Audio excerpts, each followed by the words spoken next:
Hello বন্ধুরা, এখন বাজে হচ্ছে 7:35।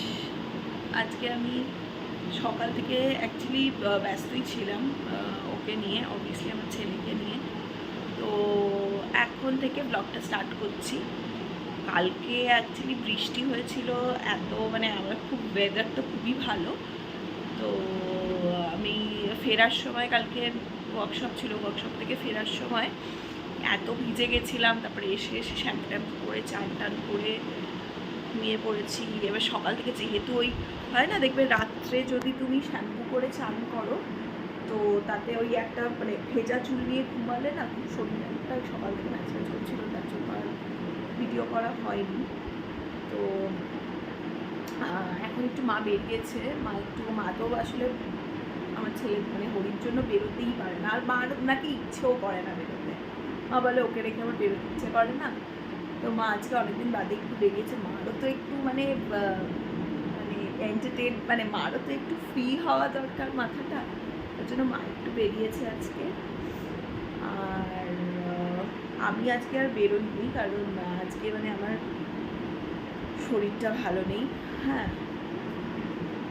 পিরিয়ডস হয়েছে, তো একদমই ভালো লাগছে না, পেটে ব্যথা করছিল দুপুরবেলা, ওই জন্য ল্যাদও লাগছে। মুখটাও কেন জানি না, মানে আমি জানি না, আমার এইসবে খুব মুড সুইং হয়, খুব লো লাগে। তোমাদের কার কার এরকম হয়, কীভাবে তোমরা সেটা হ্যান্ডেল করো একটু কমেন্টে জানিও, তাহলে আমার নিজের উপকার হবে।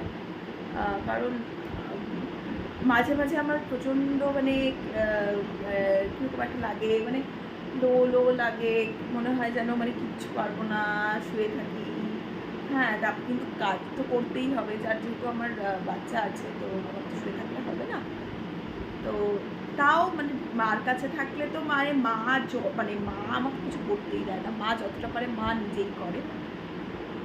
আর বাকি যেই যে মনের ব্যাপারটা, যে এই যে মানে একটা কীরকম জানি, মানে যে যে ফিলিংগুলো নর্মাল সময় আসে না, সেই সব আজীবগারী ফিলিং এই সময় আসে। তো তোমাদের কার কার এরকম হয়, কীভাবে সেগুলোকে কন্ট্রোল করো, কী করে ওভারকাম করো, প্লিজ কমেন্ট বক্সে জানিও। আর এখন যেহেতু সন্ধ্যাবেলা, এখন বাবা বললে একটু চা খাবে, একটু বাবার জন্য চা করবো, আমার জন্য একটু পাস্তা করবো। চলো তোমাদের সাথে দেখাচ্ছি কীভাবে পাস্তা, মানে ম্যাগির পাস্তাটা, চলো তোমাদের সাথে শেয়ার করি। আমার এই রেডি টু মেক ম্যাগির পাস্তাটা খেতে বেশ ভালো লাগে, তো এর জন্য আমি প্যানে জল বসিয়ে দিয়েছি। আমি প্রথমে মশলাটা দিয়ে দিই। মশলাটা দিয়ে দিলে কি হয়, ইভেনলি মিক্স হয়ে যায় জলের মধ্যে, তারপর পাস্তাটা দিলে সেদ্ধটা বেশ ভালো হয়। আর আমি ডান দিকে বাবার জন্য চায়ের জল বসিয়ে দিয়েছি। তো তারপরে আমি পাস্তা দিয়ে দিই, আর পাস্তার ভেতরে তখন মশলাটা বেশ ভালো করে ঢোকেও, আর পাস্তাটা বেশ ভালো সেদ্ধ হয়। আর এই যে কর্নগুলো থাকে না পাস্তার এই মশলার মধ্যে, সেই কর্নগুলোও আমার বেশ ভালো লাগে খেতে। তারপরে পাস্তাটা ততক্ষণ হতে থাকবে। এবার এদিকে আমার চায়ের জল হয়ে গেছে, মানে চা হয়ে গেছে, তো চাটা আমি ছেঁকে বাবাকে চাটা দিয়ে আসবো।